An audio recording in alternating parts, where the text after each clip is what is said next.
23 nos diz assim a palavra de Deus: o Senhor é o meu pastor, nada me faltará. Ele me faz repousar em pastos verdejantes, leva-me para junto das águas tranquilas de descanso, refrigera-me a alma, guia-me pelas veredas da justiça por amor do seu nome. Ainda que eu ande pelo vale da sombra da morte, não temerei mal nenhum, porque tu estás comigo, o teu bordão e o teu cajado me consolam. Preparas-me uma mesa na presença dos meus adversários, unges-me a cabeça com óleo, o meu cálice transborda. Certamente que a bondade e misericórdia me seguirão todos os dias da minha vida, e habitarei na casa do Senhor para todo o sempre. Aleluia, aleluia. Senhor Deus de poder e graça, pedimos, Pai querido, que teu Espírito Santo seja sobre nós nesta noite. Senhor, enquanto tantos e tantos, Senhor, como pessoas à procura de algo, Senhor, nestas horas estão no comércio de Natal, Senhor. Aqui está reunida a tua igreja que procura algo mais perene, algo que permaneça, Senhor. Em o nome de Jesus, que o teu Espírito Santo nesta noite possa estar nos guiando, Senhor, nos iluminando e nos conduzindo à verdade, Pai. Precisamos disso, Senhor. Precisamos ser conduzidos à verdade. Precisamos aprender a verdade, Senhor. E a verdade provém de Ti, pelo ensino do Teu Espírito Santo ao nosso coração. Em o nome de Jesus nós oramos, crendo nisso, Senhor. Amém e amém. Aleluia. Podem sentar, meus amados. Aleluia. Graças a Deus. Eu quero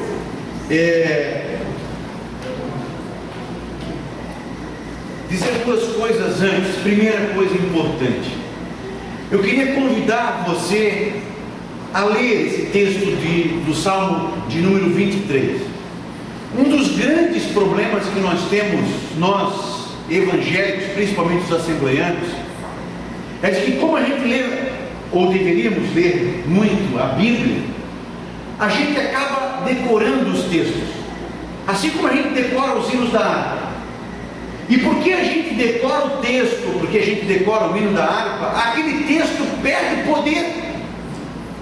Então a gente, o Senhor é o meu pastor e nada me falta, e a gente lê assim. Eu queria convidar você a ler o texto do Salmo 23 como se você estivesse lendo pela primeira vez, e que você permitisse com que as verdades do Salmo 23 pudesse ter efeito, fosse plantado no teu coração, na tua alma. Isso é uma coisa importante, irmãos, de como a gente deve ler a Escritura.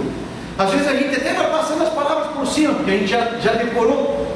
O hino da harpa a gente também canta assim, hinos lindos, mas como a gente canta eu ouvi esses hinos desde o ventre da minha mãe, então a gente já sabe, a gente vai cantando assim, meio que sem sentido, mas como é bonito. Eu fico, às vezes a gente senta aqui na frente, como é bonito quando a gente vê alguém novo convertido, uma pessoa que não tem contato com os nossos cânticos, e a pessoa fica lendo ali, e eu já vi várias vezes pessoas estar lendo, cantando e chorando. Que coisa difícil ver um crente velho chorar ao cantar os hinos da harpa. O pastor tem que suar muito para fazer um crente velho chorar. Mas quando a pessoa não sabe decor, quando a pessoa não conhece ainda e está ali só absorvendo aquilo, que coisa belíssima, que coisa linda que é aquilo. Segunda coisa importante, meus irmãos, nós precisamos da ajuda, e eu queria que você colocasse isso nas suas orações: clamar, pedir pela ajuda do Espírito Santo na condução da verdade. Por um exemplo bem rapidinho, 1 mais 1, nós sabemos que só tem uma resposta, não é? 1 mais 1 é igual a 3, a gente sabe disso, não é? 1 mais 1 é igual a 2. Mas quantas possibilidades de 1 mais 1 ter uma resposta errada, nós temos. Quantas possibilidades? Infinitas possibilidades. Veja você como é difícil a gente chegar à verdade, porque a verdade é um caminho só, a verdade é uma resposta só. Agora o erro são milhares,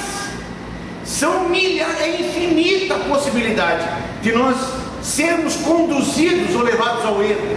Por isso eu preciso do Espírito Santo. Qual é a maneira de nós termos um casamento feliz? Só tem um. Qual é a forma bíblica de eu tratar a minha esposa? Só tem um. Mas quantas formas eu tenho para estragar o meu casamento? Infinitas. Quantas formas eu tenho de machucar ou prejudicar minha esposa? Infinitas. Ou meu marido? Vocês não estão entendendo? A busca da verdade, irmãos, não é algo como respirar, não é algo como andar para frente. A busca da verdade nós precisamos de ajuda, de auxílio para chegar à verdade. Então, busque o Espírito Santo de Deus na condução da verdade. Busque o Espírito Santo de Deus para lhe ajudar a descobrir e a viver a verdade. Dito isso, vamos lá então, Salmo de número 23, versículo 3. Hoje então nós vamos estudar o versículo 3. Refrigera a minha alma. Aleluia. Diz assim então o Salmo 23 para nós, não é? De que Deus, Ele nos conduz, de que Deus cuida de nós e que Ele também refrigera a nossa alma. Nós somos criados, a nossa criação, nós somos criados corpo, que é fácil da gente entender, a gente vê o corpo, não é?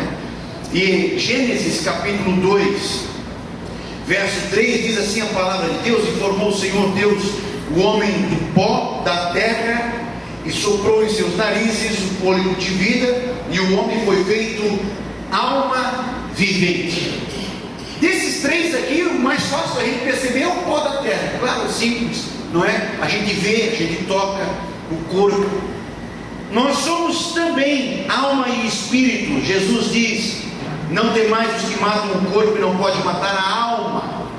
Jesus, na palavra dele, diz que nós temos corpo, que nós temos também a alma. E esse mesmo Jesus vai dizer em Lucas 23:46, na hora em que ele está morrendo, ele diz: Pai, nas tuas mãos entrego o meu espírito. Então nós vamos ver que a Bíblia fala em corpo, a Bíblia fala em alma e a Bíblia fala em espírito. E é claro que é muito mais profundo, nós vamos perceber bem rápido, eu só quero trazer algumas coisas importantes para nós. O corpo é essa parte material, pó. Eclesiastes capítulo 3, versículo 20 diz: todos foram feitos do pó e todos voltarão ao pó. E é incrível como é uma observação pertinente o resultado do corpo. O resultado do corpo tem de 30, 40 anos, dependendo do clima e das condições climáticas do local e da terra. Depois de enterrado, não sobra nada, vira tudo pó. E é a parte mais fácil da gente perceber e ver. Nós também somos alma, a parte imaterial do ser humano. Você não consegue enxergar a alma, mas a alma é o nosso intelecto, é a nossa vontade, as emoções, o temperamento, personalidade, caráter, ou seja, tudo aquilo que forma você, o subjetivo do ser humano. O Lemos tem um temperamento, o Lemos tem um caráter, o Lemos tem uma forma de fazer as coisas. Você tem aquilo que forma você, aquilo que faz você ser humano único, é a alma. Mateus capítulo 11, versículo 29 nos diz: tomai sobre vós o meu jugo e aprendei de mim, porque sou manso e humilde de coração, e achareis descanso para a vossa alma. A nossa alma, ela está sempre em constante militância, irmãos. ela tem desejo, é a nossa parte subjetiva, nosso intelecto, a nossa vontade. A nossa alma, desde bebê, antes de nascer, o bebê está sendo gerado, e ele já tem vontades, as suas vontades fisiológicas básicas, mas ele já tem suas vontades. O bebê, quando nasce, já nasce cheio de vontades. Veja que coisa impressionante, que coisa magnífica que é isso, não é?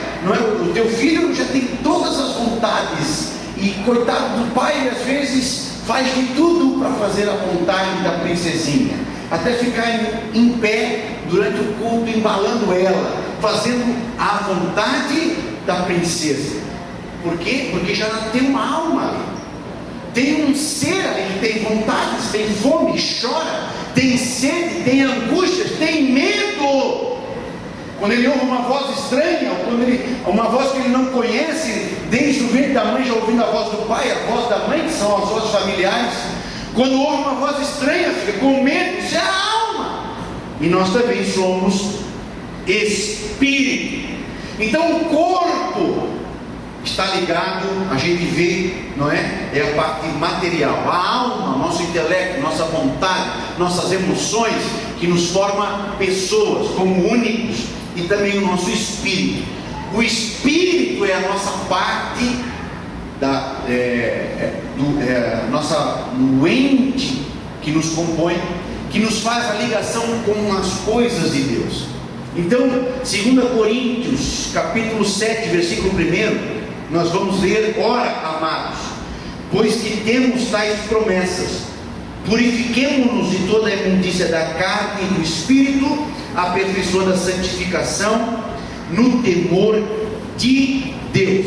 Para resumir bem rapidinho, nós temos corpo, nós temos alma e nós temos espírito. O nosso corpo é a nossa ligação com o mundo. A nossa alma é a ligação com o meu eu me entendo gente porque eu tenho alma. E o meu espírito é a minha ligação com as coisas de Deus, com Deus.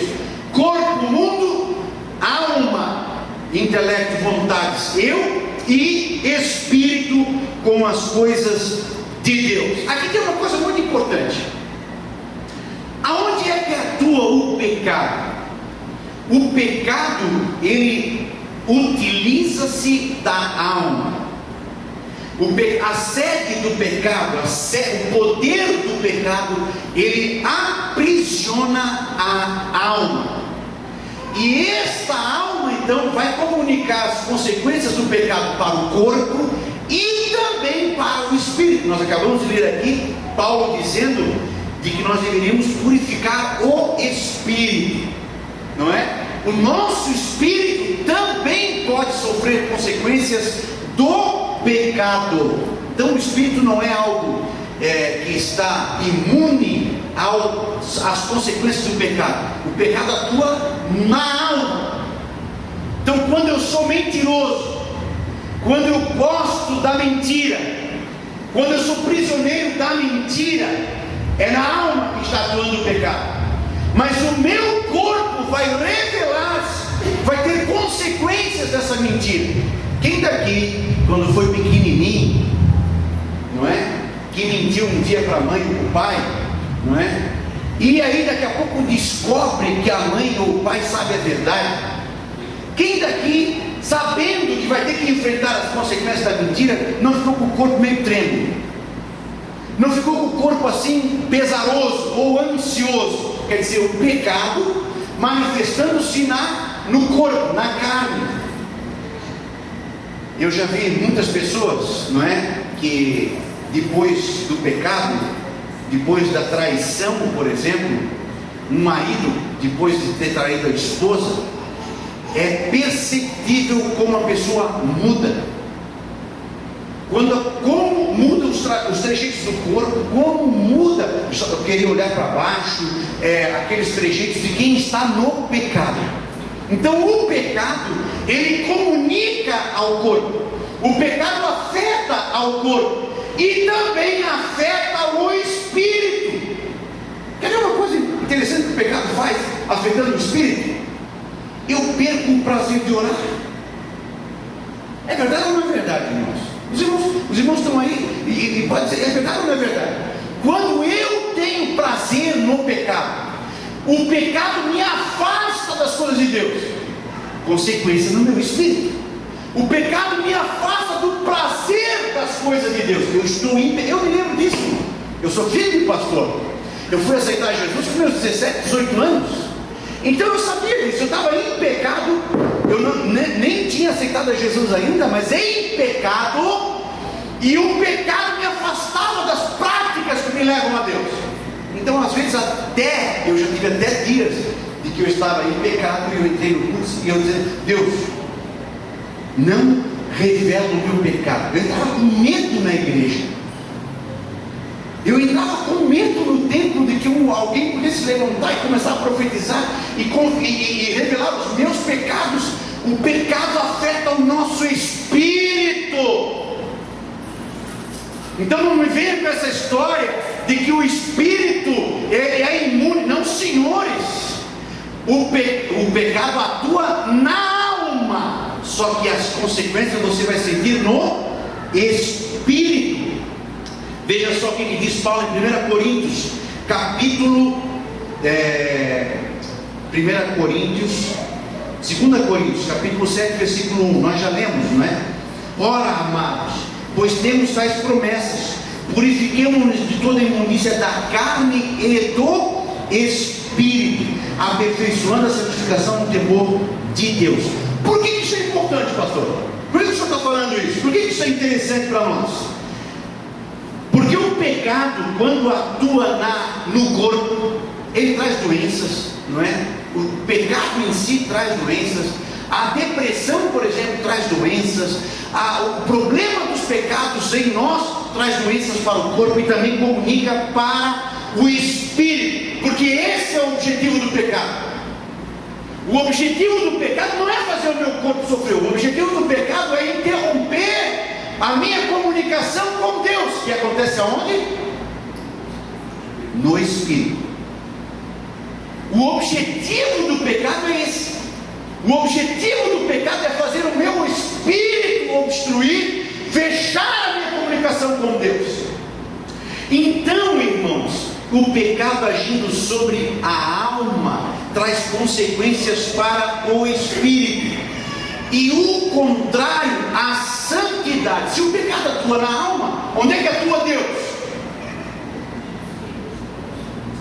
Deus vai agir no espírito. Veja só que coisa interessante. Eu estou um pouquinho devagar porque eu quero que você. Eu sei que é quinta-feira, nós estamos cansados, trabalhando o dia inteiro, mas isso é importante e os irmãos vão ver por quê. O pecado age na alma e esse pecado na alma traz consequências ao espírito, interrompe o meu espírito com Deus. Deus, ele age no espírito, e porque ele age no espírito vai ter influência na alma. Os irmãos estão me entendendo? O pecado, alma. Deus age no espírito, e o espírito vai trazer consequências na minha alma. E aqui tem uma coisa importante. Paulo diz assim, Romanos capítulo 8, verso 5: porque os que se inclinam para a carne cogitam das coisas da carne, mas os que se inclinam para o espírito, das coisas do espírito. Romanos 8,16 diz: o mesmo espírito testifica ao nosso espírito que somos filhos de Deus. Olha só, o Espírito Santo de Deus, ele não conversa com a minha alma. O Espírito Santo de Deus, ele não age na minha, ele age no meu espírito. Diz Paulo, o Espírito Santo testifica ao meu espírito de que eu sou filho de Deus. E quando eu entendo isso, e quando eu vivo isso, a minha alma pula de alegria. Quando eu entendo de que o Espírito falou para mim, quando eu entendo que o Espírito ministra sobre mim, quem é o meu Pai, de onde é que eu vim, para onde é que eu vou, a minha linhagem, a minha genealogia, irmãos, a minha alma tem reflexo disso. É mais ou menos, se eu chegasse aqui para você e dissesse: está chegando o Natal, eu ganhei uma bolada aí, e hoje, irmãos, eu vou dar para cada um dos irmãos 30 mil reais. No final do culto, os irmãos passam ali e pegam um cheque. Pô, os irmãos ouvem uma notícia e isso vai. Nossa! Já dá para dar uma rachada de língua. E é isso que acontece. O Espírito Santo fala ao meu espírito: você é filho de Deus. E quando eu entendo isso, a minha alma se alegra. Os irmãos estão me entendendo? Vamos em frente então. Por que isso é importante? Isso é importante, meus irmãos, porque o salmista está dizendo assim, ó: ele refrigera a minha alma. Só que onde é que ele atua? No Espírito. Está vendo? Olha que coisa interessante que nós temos aqui. O benefício do refrigério. Isso que a palavra de Deus diz que o Senhor faz na minha alma, é porque o meu espírito tem comunhão com Deus. Porque isso aqui não acontece, irmãos, para quem não tem um espírito que penda para as coisas do Espírito. Não tem como eu ter refrigério na alma se eu não estiver em intimidade, se eu não estiver em comunhão com o Espírito, e o meu Espírito com Deus. Vocês não estão entendendo? Então, porque Deus tem comunhão com o meu Espírito, porque o meu Espírito pende para as coisas de Deus, refrigério na alma é consequência disso. Refrigério na alma não é uma ação direta de Deus na alma. Refrigério na alma é uma consequência de eu ter intimidade, do meu espírito buscar as coisas de Deus. E Deus me dá as coisas e ainda me dá refrigério na alma. Aleluia. Esta semana eu pude experimentar isso bem como está aqui.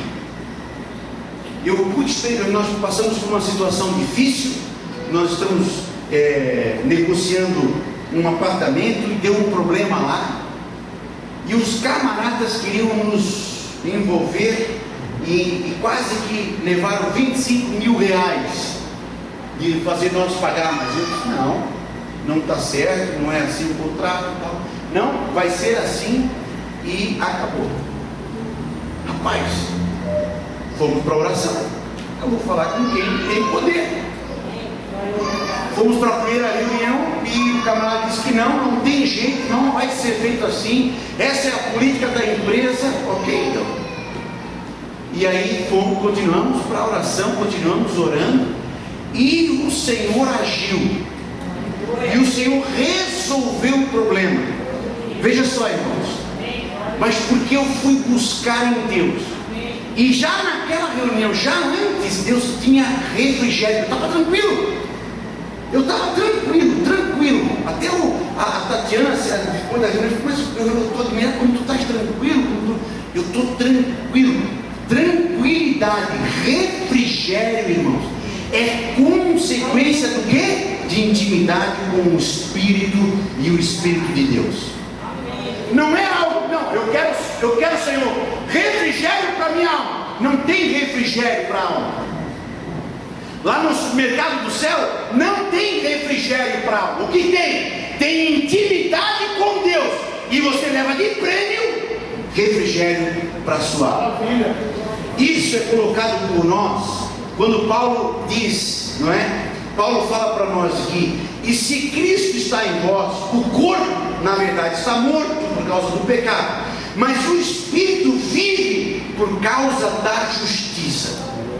Quando eu me entrego ao Senhor, quando eu me entrego a Jesus, quando eu me coloco nas mãos do Senhor, a minha alma é mortificada e o meu espírito é vivificado. E qual é a consequência disso? A consequência disso vai ser nós termos refrigério na nossa alma. Se você quiser, Romanos capítulo 11, né? Romanos capítulo 8, versículo 11 a 14, Paulo trata disso também. Paulo fala assim para nós: e se o Espírito, maiúsculo aqui, né? O Espírito maiúsculo, daquele que dos mortos ressuscitou a Jesus, habita em vós. Aquele que dos mortos ressuscitou a Cristo também vivificará o vosso corpo mortal, pelo seu Espírito que em vós habita. Verso 12: de maneira que, irmãos, somos devedores, não a carne, para viver segundo a carne, porque se viver segundo a carne, morrereis. Mas, olha só, se pelo Espírito, minúsculo, meu Espírito, se pelo Espírito mortificardes as obras do corpo, vivereis, porque todos os que são guiados pelo Espírito de Deus, esses são filhos de Deus. Aleluia, graças a Deus. Rapidinho, eu queria dar uma passada assim, bem rapidinho, sobre a questão da alma depois que a gente morre. O que acontece com a alma depois que a gente morre? Abra aí, por favor. Agora nós vamos ler um texto um pouco longo, mas eu queria que você abrisse a Bíblia, Lucas, Evangelho de Lucas, capítulo 19, versículo 31. Lucas, capítulo 19,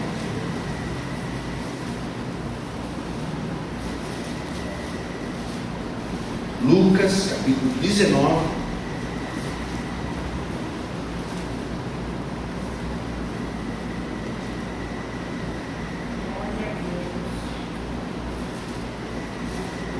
não, desculpa, Lucas capítulo 16, isso, desculpa. Lucas capítulo 16,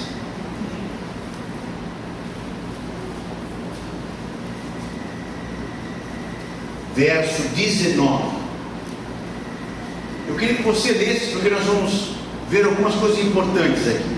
Lucas capítulo 16, versículo 19 a seguir. Diz assim a Bíblia: ora, havia certo homem rico que se vestia de púrpura e de linho finíssimo, e que todos os dias se regalava esplendidamente. Havia também certo mendigo chamado Lázaro, coberto de chagas, que jazia à porta daquele, e desejava alimentar-se das migalhas que caíram da mesa do rico, e até os cães vinham lamber as úlceras. Aconteceu morrer o mendigo e ser levado pelos anjos para o seio de Abraão. Morreu também o rico e foi sepultado. No inferno, estando em tormentos, levantou os olhos e viu ao longe a Abraão e Lázaro no seu seio. Então, clamando, disse: Pai Abraão, tem misericórdia de mim, e manda a Lázaro que molhe em água a ponta do dedo e me refresque a língua, porque estou atormentado nesta chama. Disse, porém, Abraão: Filho, lembra-te de que recebeste os teus bens em terra em tua vida, e Lázaro igualmente os males. Agora, porém, aqui ele está consolado, tu em tormentos. E além de tudo, está posto um grande abismo entre nós e vós, de sorte que os que querem passar daqui para vós outro não podem, nem os de lá passar para nós. Então replicou: Pai, eu te imploro que o mandes à minha casa paterna, porque tenho 5 irmãos, para que lhes dê testemunho, a fim de não virem também para este lugar de tormento. Respondeu Abraão: Eles têm Moisés e os profetas, ouçam-nos. Mas ele insistiu: Não, pai Abraão, se alguém dentre os mortos for ter com eles, arrepender-se-ão. Abraão, porém, lhe respondeu: Se não ouvem a Moisés e aos profetas, tão pouco se deixarão persuadir, ainda que ressuscite alguém dentre os mortos. Meus queridos irmãos, alguns dizem que esta é uma parábola, não é? Mas em nenhuma parábola Jesus dá nome às pessoas, e mesmo que sendo uma parábola, a Escritura nos traz algumas realidades da alma na vida após a morte. Primeira coisa importante nessa questão da alma após a morte: a existência de vida. A alma não perece, a alma não morre. A Bíblia diz que o corpo que é pó volta ao pó, mas a alma permanece, a alma tem vida. E Jesus aqui nesse texto que a gente leu está explicitando muito bem isso. Aconteceu que eles morreram, Um foi para o inferno e o outro foi para um lugar que Jesus chamou de seio de Abraão. Segunda coisa importante que acontece com a alma depois da morte, que Jesus traça aqui para nós: a alma vai para um lugar distinto. Aquela alma que buscava as coisas de Deus, que tinha um espírito que se comunicava com as coisas de Deus, está em um lugar, e a alma do ímpio está em outro lugar. Um está em um lugar de descanso e o outro está em um lugar de tormento. A alma então tem lugares distintos. Se eu estou salvo em Cristo, eu vou para um lugar. Se eu não estou salvo em Cristo, estou condenado, eu vou para outro lugar. Não, a Bíblia não fala sobre purgatório, um lugar onde eu possa mudar esse estado. Terceira coisa importante para nós: a alma, depois da morte, tem consciência.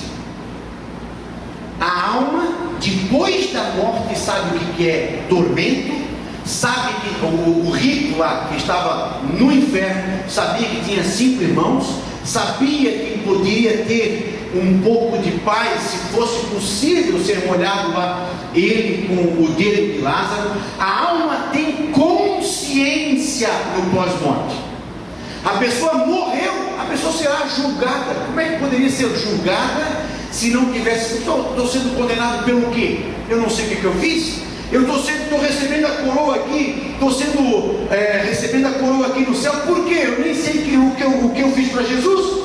A alma leva a sua consciência mesmo no pós-morte. Irmãos, e tem alguém que não, mas a alma está dormindo.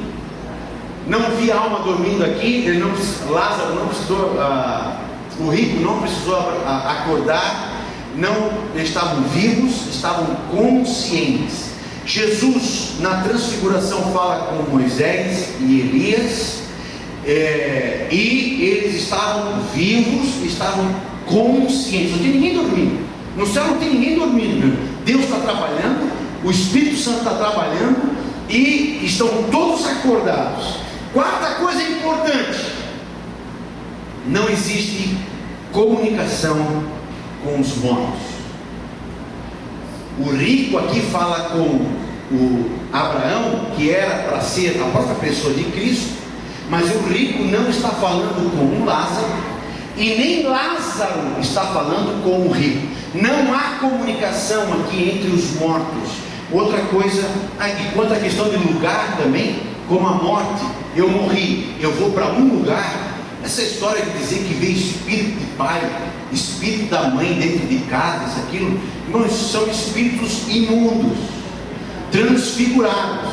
Mas a alma da pessoa, a pessoa já está no seu lugar próprio. Ou hoje, como diz Jesus, no paraíso, ou então nesse Hades. A pessoa não morre e fica rondando a casa, incomodando, mexendo em panela, como a gente vê aí esses dias. Alguém veio me chamar para eu fui lá na casa orar, porque estava vendo o espírito do tio, isso aqui. Isso não tem nada de espírito de tio, meu amigo. Isso aqui é espírito demoníaco. Abre tua boca na autoridade de Jesus e expulsa esses demônios daqui. E graças a Deus não voltou mais naquela casa. Não tem alma penada, irmãos. Não tem alma que não consegue encontrar o seu lugar. Isso aí é ficção de Hollywood. O que há sim são espíritos que utilizam-se, não é, dessas crendices para poder querer ganhar alguma coisa. Não há comunicação. 5. É impossível a reencarnação. Jesus ensina isso aqui. Não tem como o morto voltar. Não tem como o morto ir lá, ou então o Lázaro ou o rico reencarnar para de novo, e aí aceitar Jesus na reencarnação, pagar os seus pecados. Não existe isso. Jesus não prega isso. Isso é antibíblico. E por último, Jesus deixa claro para nós a importância das Escrituras. Vocês têm as Escrituras. A nossa alma, meus irmãos, escuta isso. O rico, olha só, esse é o pensamento quase que do brasileiro. Porque o brasileiro, para aprender para espiritismo, para aprender para as coisas é facinho. Tanto é que tem igreja evangélica fazendo espiritismo. E o espiritismo que ele tinha na mente era assim: não, mas faz o morto ir lá e falar. Olha só, irmãos, a resposta é a seguinte: o morto que voltar a viver e for lá falar, não tem mais poder do que as escrituras que você tem aí na mão. A tua alma precisa só de uma coisa, meu irmão. A tua alma precisa só de uma coisa, sabe o que? Escritura. Aleluia. A tua alma precisa ouvir o que disseram os profetas, o que disseram Jesus, o que disseram os nossos irmãos discípulos e apóstolos da igreja. A tua alma precisa de escritura. A escritura vai tirar você do tormento. Olha só, eu estou fazendo esse link. Você agora já está quase entendendo do porquê que eu estou mexendo com isso daqui. A escritura, a palavra de Deus, irmãos, vai tirar você do tormento. O que aquele rico queria é o que você tem aí na sua mão hoje. O que aquele rico queria é que alguém abrisse a Bíblia, abrisse a escritura e falasse a verdade. Está aí na tua mão. Essa escritura é suficiente para tirar a tua alma do tormento eterno. Aleluia. Graças a Deus, aleluia. Meus queridos, terminando. Agora vamos voltar para o Salmo 23 e Lucas 16. Eu queria que você visse aqui um paralelo bem nítido. Olha o que é a proposta do diabo. Olha o que é a proposta do diabo para nós. A proposta do diabo para nós é a seguinte: quando o rico diz assim: pai Abraão, molhe a ponta do dedo, me refresque a língua, porque eu estou atormentado. Essa é a proposta do diabo.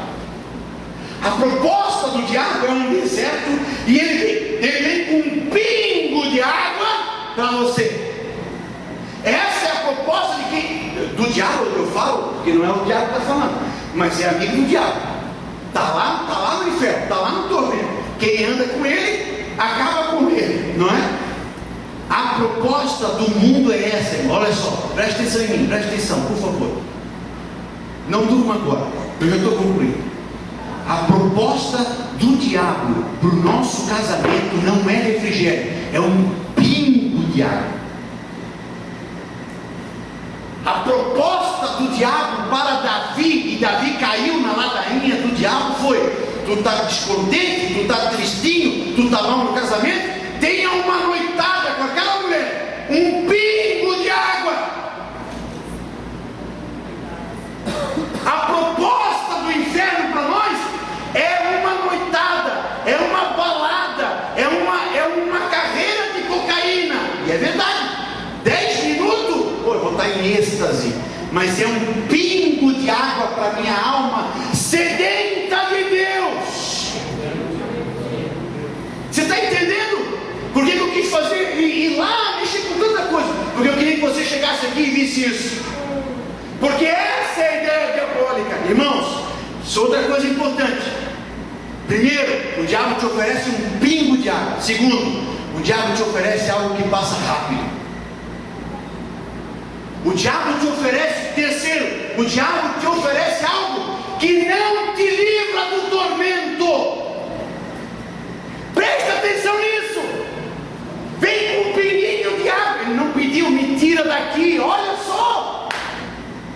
Ele não pediu, me venha com uma torrente de água e me tira desse. Não, senhor. O diabo, ele vem com um pinguinho de água, passageiro, e ele não te tira do inferno. 4, ele não te livra do tormento eterno. Você está entendendo isso, irmão? Você está entendendo isso? Você está entendendo? Às vezes eu penso que a solução do meu casamento é um pinguinho d'água que o diabo está me oferecendo. Às vezes eu penso que a solução da minha vida financeira é um pinguinho d'água que o diabo está me oferecendo. Puxa, se eu roubar aqui da caixa da empresa, o patrão nem vai sentir falta e eu vou conseguir pagar. Quantos crentes eu já vi fazendo isso? crentes que estavam com dívida, crentes que estavam com problema, e que tiraram o dinheiro do caixa da empresa, sei lá, R$1.000, que para o dono da empresa nem sentiu falta, mas é um pinguinho que o diabo está te dando, e não vai te livrar do tormento. Agora vamos ver Salmo 23? Vamos ver Salmo 23? Olha só, Salmo 23. Primeiro, Jesus Cristo não oferece, o bom pastor não oferece gotas. A palavra de Deus diz que Ele nos leva a águas, a mananciais de águas tranquilas, e refrigera a minha alma. Aleluia.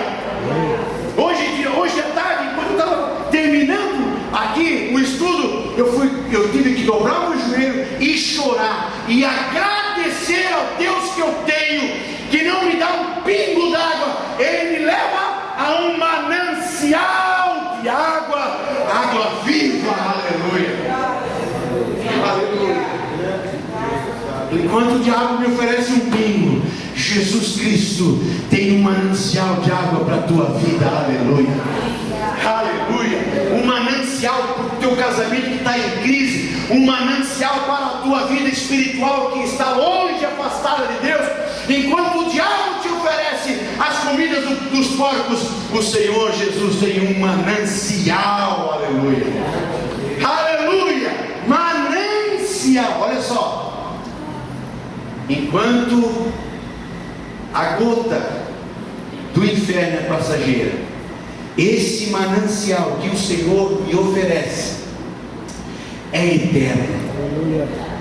Aleluia. O salmista diz assim: refrigera a minha alma. E no final do salmo ele diz assim: e eu habitarei na casa do Senhor para todo o sempre. Aleluia.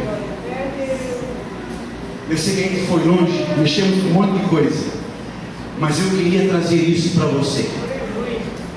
A alma, a tua alma precisa ser saciada com a ação de Deus no teu espírito. No teu espírito. Não fica aí orando. Às vezes, uma vez eu vi um irmão orando do meu lado, uma Terezinha, e enquanto ele orava, ele mexia com as suas feridas, e ele tinha um grande problema, porque ele orou, depois eu conversei com ele sobre pornografia, e ele orando, dizendo: Jesus, não me deixe entrar naquele ensaio de Jesus, orando em voz alta, não é? E eu do lado, querendo orar e não conseguia, porque prestava atenção na oração dele. E Jesus é a pornografia, e Jesus é aquilo, e Jesus é aquilo outro, tu sabe? Irmão, não te envolva na tua oração com um pecado em si, mas na tua oração busque intimidade com Deus. Você está entendendo? Às vezes, quando eu estou orando pelo meu pecado, pornografia, mentira, eu estou reforçando ele. Eu estou reforçando o pecado. Vocês não estão entendendo? Eu compliquei demais agora. Por exemplo, a pessoa está até na igreja, não é? Não está em casa, não está no site, não está com uma revista pornográfica, mas enquanto ele está orando pela pornografia, o que ele está lembrando? Agora faz o contrário. Faz o contrário. Jesus, eu te amo. Jesus, eu preciso de ti. Jesus, o teu sangue tem poder. Jesus, eu preciso do dom do Espírito. Jesus, eu preciso ser batizado, buscando as coisas de Deus, pendendo para as coisas de Deus. O Espírito dele se abre para Deus. Deus age no Espírito e vai tocar a sua alma. Os irmãos estão me entendendo? Refrigera a minha alma. Que frase linda. E outra coisa importante que eu não disse, que eu queria encerrar com isso. O rico está pedindo para Lázaro refrigerar a sua alma. É como se eu dissesse assim: Zere, por favor, refrigera a minha alma. O que o Zere pode oferecer para a minha alma? Isso é o que o diabo faz. Mas o salmista não diz assim: o Zere refrigera a minha alma, pastor Lemos refrigera. O que o salmista diz? Ele refrigera a minha alma.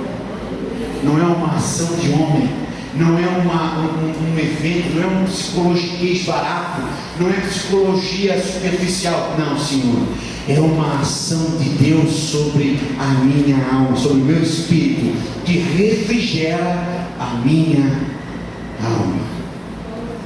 Você tem isso, irmão. Você tem isso.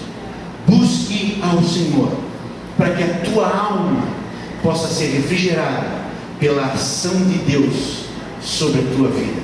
E vai vir problema, e vai vir circunstância, e vai vir coisas terríveis, mas nada abala um homem de Deus, uma mulher de Deus, que está com a sua alma em paz. Eu sei que o Senhor é o meu pastor e nada me faltará. Ele refrigera a minha alma. Amém?